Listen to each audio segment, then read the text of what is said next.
રાજકોટ જિલ્લાને સ્વચ્છ બનાવવા માટે સામૂહિક ઝુંબેશ રૂપે ચાલી રહ્યું છે સ્વચ્છતા હી સેવા અભિયાન।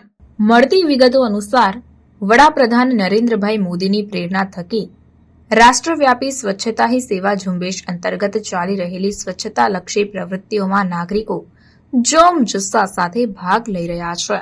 ત્યારે રાજકોટ જિલ્લાને સ્વચ્છ બનાવવા માટે હાલ સામૂહિક ઝુંબેશ રૂપે સ્વચ્છતા હી સેવા અભિયાન ચાલી રહ્યું છે।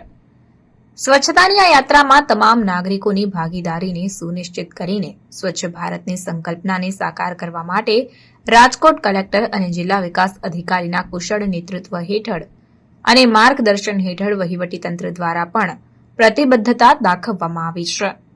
આપને જણાવી દઉં કે અનેકવિધ સ્વચ્છતાલક્ષી પ્રવૃત્તિઓથી નાગરિકોને માહિતગાર કરવા માટે સંયુક્ત માહિતી નિયામક મિતેશભાઈ મોડાસિયાના નેતૃત્વ હેઠળ પ્રાદેશિક માહિતી કચેરીના કર્મચારીઓએ લોકોને સ્વચ્છતા પ્રત્યે જાગૃત કર્યા છે।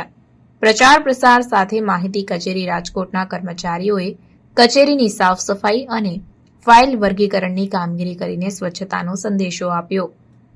સ્વચ્છતા કેળવવાની સાથે લોકોને પણ સ્વચ્છતા અંગે જાગૃત કરવાની પ્રતિજ્ઞા લેવામાં આવી। સ્વચ્છતાનો આ સકારાત્મક અભિગમ કેળવવા માટે પ્રાદેશિક માહિતી કચેરીએ એક સત્ય ઉદાહરણ પ્રસ્તુત કર્યું છે।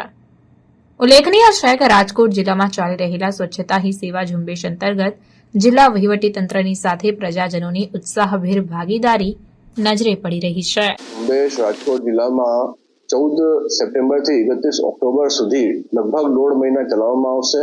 એમાં ખાસ કરીને પર્યટન સ્થળો, ધાર્મિક સ્થળો, જ્યાં વધારે પબ્લિકની અવરજવર હોય એવા ખાસ સ્થળો આઈડેન્ટિફાય કરી એની કાયાપલટ કરવાનું એક આ જહેમત છે।